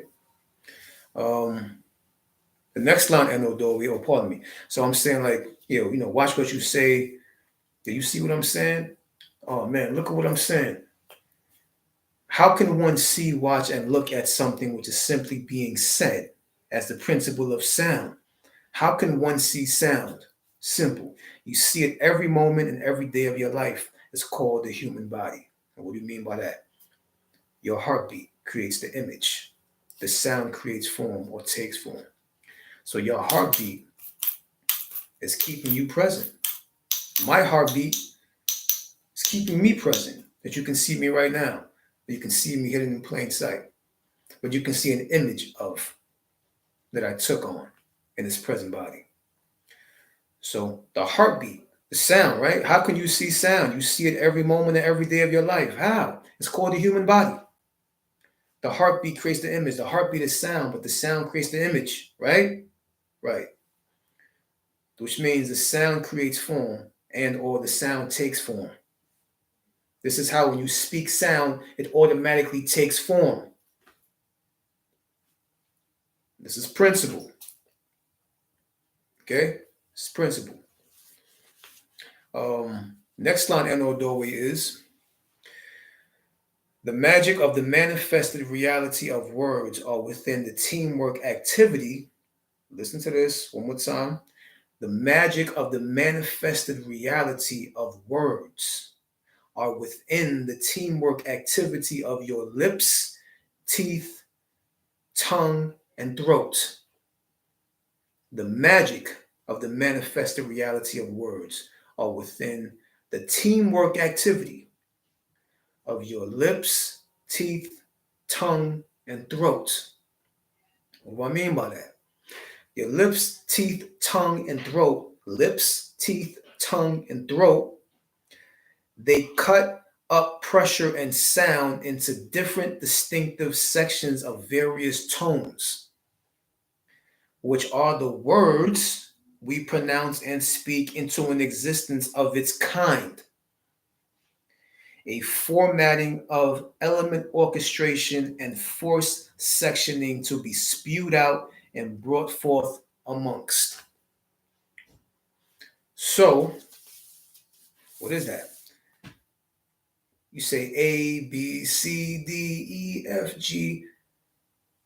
As I'm saying the alphabet of these 26 letters, there's a teamwork and an orchestration of my lips, my teeth, my tongue, and my throat.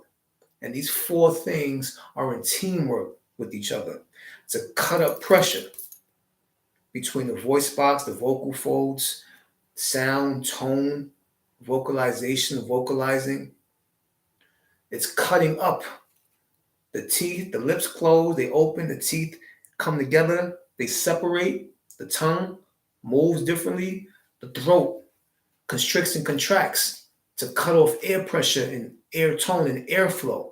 Pardon me, airflow and air pressure. It's cutting off, it's constricting and extracting because it's cutting, creating these letters or a sound of these letters and the pronunciation of these words that are letter orchestration or a gathering of letters to create what we know as a word, a pronouncing of a word.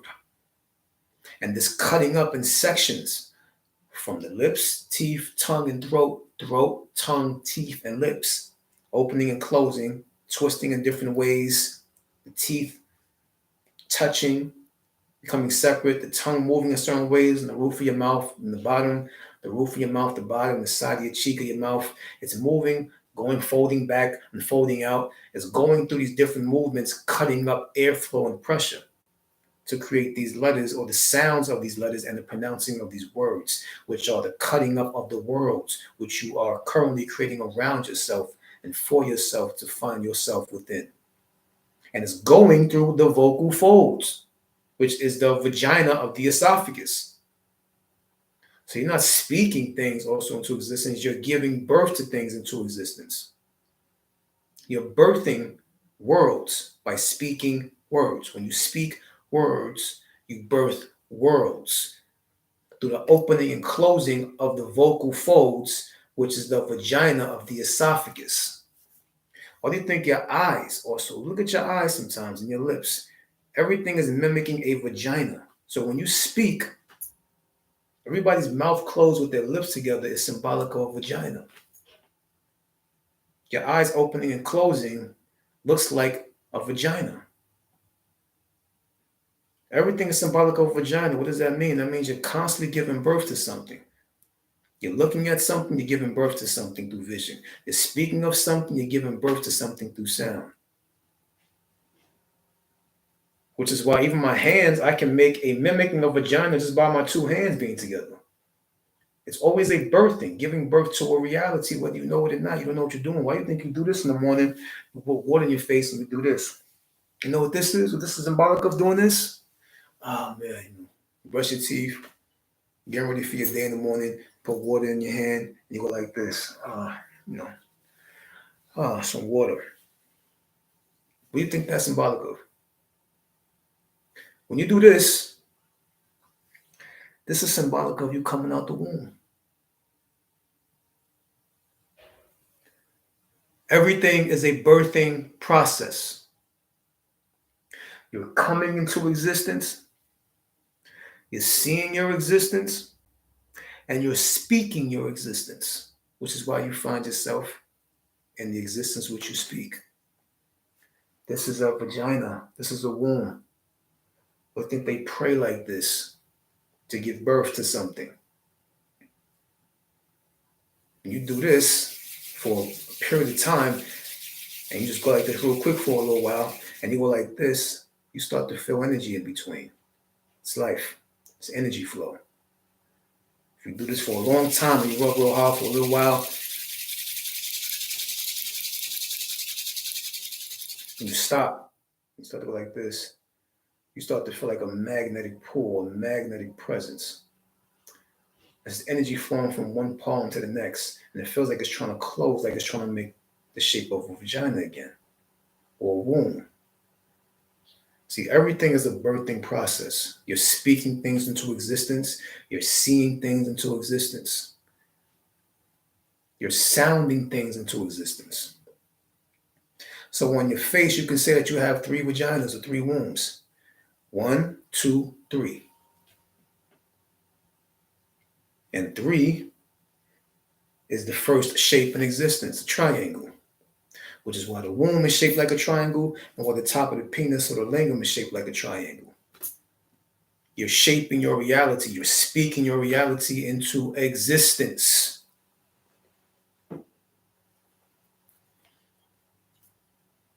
Okay? Plenty of examples. Anyway, the next line in Odoi is the magic of the manifested reality of words. Oh, pardon me, I said that just now. The teamwork of the lips, teeth, and tongue and throat. Okay.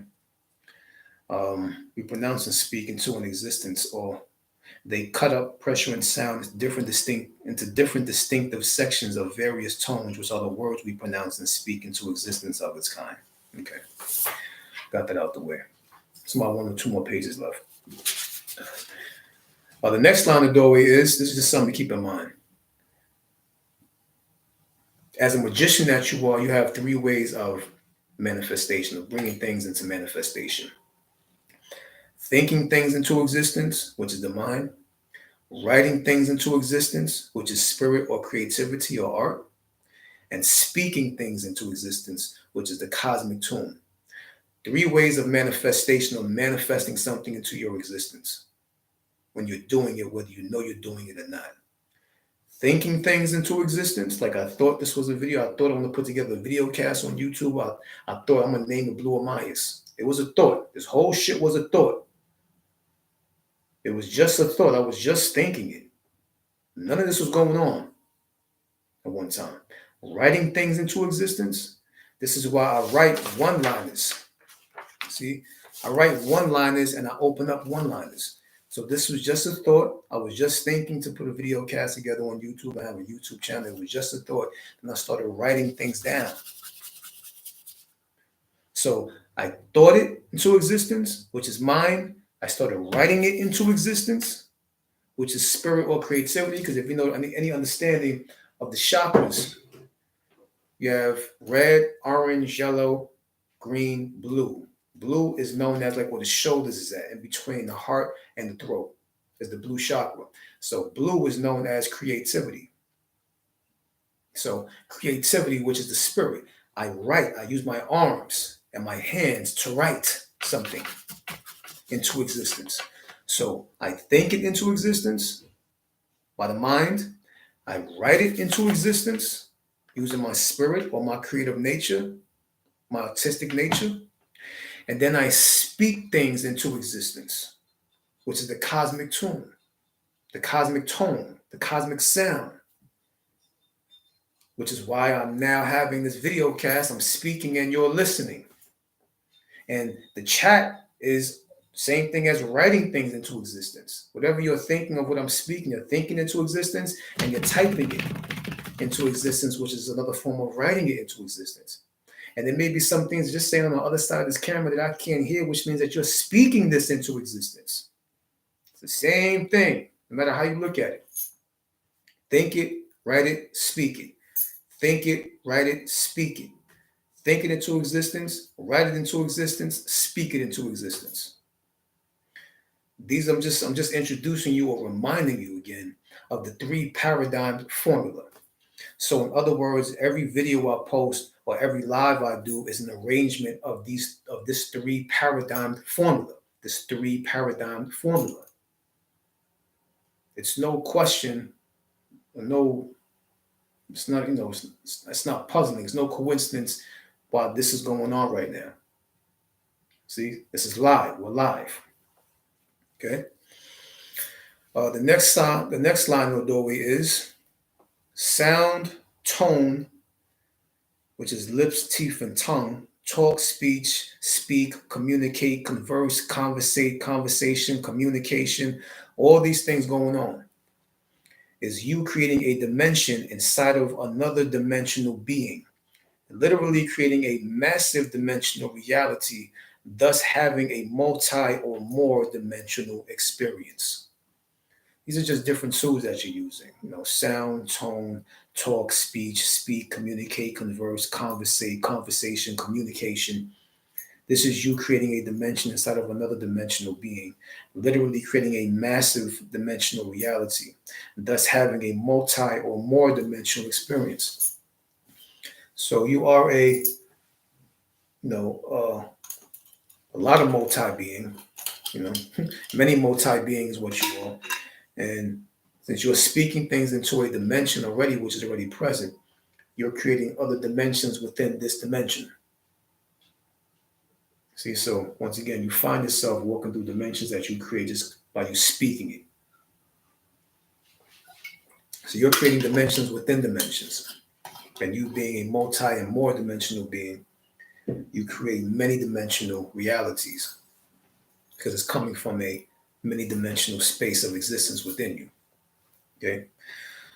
So you find yourself within yourself pretty much. You ultimately find yourself within yourself physically by being of it mentally, spiritually.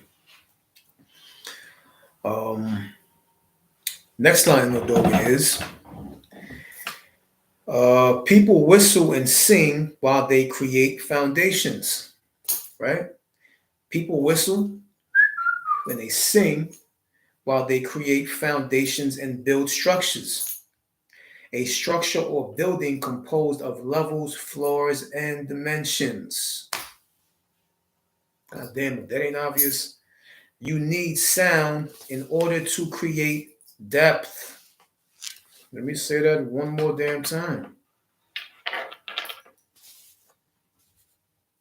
People whistle and or sing while they're creating foundations and building structures.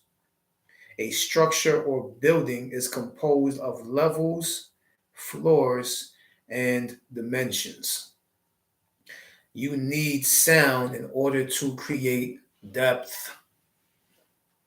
You had people singing, whistling, even the ancestors doing certain kind of chants and mantras that they kept in place and kept in tone in perfect synchronicity and alignment as one sound while they build massive structures. Well, humming is also a certain kind of frequency as well. You can hum, it's no problem humming. Um, Humming as well, you're also building a certain kind of mind state.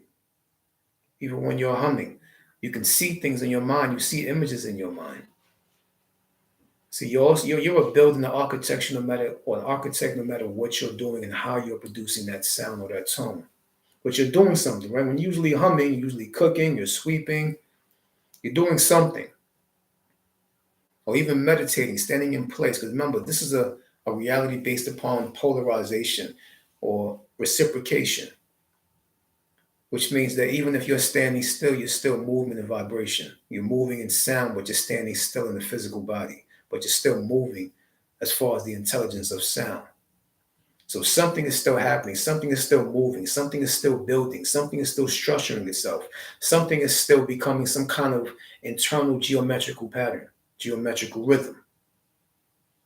So my point is any kind of sound, whistle, singing, whatever it may be, humming, mantra, chant, it's a certain kind of building principle. It's a certain kind of structuring principle. It's a certain kind of architecturing principle. See, off of the blueprint of your intent or the intentional blueprint. See? So this is why I said, and you even have that shit in cartoons and movies. I mean, you see whoever it may be, construction workers, carpenters, craftspeople, craftsmen. You can see whenever they're doing something, they're either humming or singing or whistling or some music is being played. And even the drill in the ground is music. That's a certain kind of sound, vibration. Anything and everything. One of them or all of them are going to make some kind of sound or sing or whistle or do something.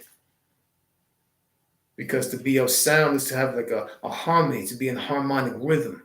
And it's a certain kind of building apparatus, some kind of building related phenomenon. So once again, singing, whistling, sound itself, the epitome of sound, tone, vibration, frequency, rhythm, beat, wave, these things are natural building components. And it's building by an orchestration of elements, forces, and energy. A certain kind of manipulation of elemental, forceful, and energetic orchestration that's being brought about and brought together through the mind's intent for whatever purpose or agenda that it has to push forward, that it desires to put forward or bring forth for whatever reason. Um, yeah, ancient civilizations and indigenous tribes chanted mantras and harmonies within ritualistic ceremonies and within underground, hidden, and sacred spaces that formed the very shapes of mountains and caverns. Say that one more time. Dealing with the singing and whistling of building a structure and having levels and floors in that structure to create a dimensional structure. Ancient civilizations and indigenous tribes chanted mantras and harmonies in harmony within ritualistic ceremonies, within underground, hidden, and sacred spaces that ultimately formed the very shapes of mountains and caverns that we are now witness to, that we witness, whether in person or through video or movie or biography or documentary, whatever it may be. But a lot of these shapes of these mountains and caverns were from underground, what you call underground priesthoods.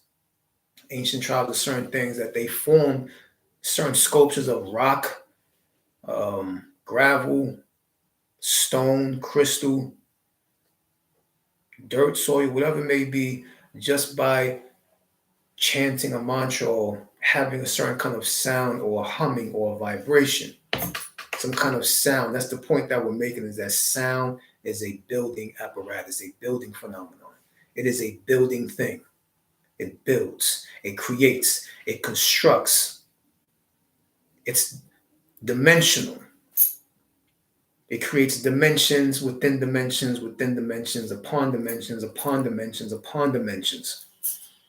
And since you're a dimensional being, what else can you create besides dimensions? If you're a dimensional being, then that which comes through you, that which speaks to you and through you, has to ultimately be the epitome of a dimension in some form, in some way of understanding. How can you create or be or construct otherwise than what you are? You can't, which is why you're a spirit, you put a spirit in something. You're a dimensional being, you create dimensions. You are in your mind, so no matter what you're in, you're still inside of your mind. See? So, um, so basically, that formed the very shape of mountains and caverns, from its peak to its drop and everything in between, just from the dynamics of a constant wave-like phenomenon known as echo or echoing and tone and a tone rippling effect. See, so ancient civilizations and indigenous tribes chanted mantras within harmony, within a certain kind of harmony or harmonic rhythm, within ritualistic ceremonies, within underground, hidden, and sacred spaces that form the very shapes of mountains and caverns we now witness. From its peak, from its creative peak to its creative drop, and everything in between, just from the dynamics of a constant wave like phenomenon known as echo or echoing and tone and a tone rippling effect. Okay. Last line and doorway is sound is the interruption of silence, or the fulfillment which fills in the void or the possibility within the space of its potential. Potential has to be in order for possibility to become or come forth.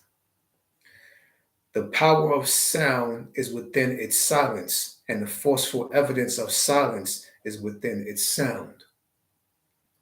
Okay? Sound is the interruption of silence, or it can be the fulfillment which fulfills or which fills in the void. Sound fills in the void of silence. Sound fills in the space or the void of silence, or the possibility within the space of its potential. So sound can also be seen as a possibility within silence, and silence being the space of its potential. Silence is the potential of the possibility of sound. That's what that means. That's why I said, or it can be the fulfillment which fills in the void, fulfillment being sound, the void being silence, or the possibility within the space of its own potential. Meaning, potential has to be, it has to be, potential has to first be in order for possibility to become or to be called forth or to come forth. The power of sound is within its silence, and the forceful evidence of silence is within its sound. Am I as I am, as you are? Appreciate you guys for tuning in. Stay tuned and tune in, as always and always. And I'll see you guys next time. But till then, I'll keep you in vision. And I'll speak it into existence. 1, 0.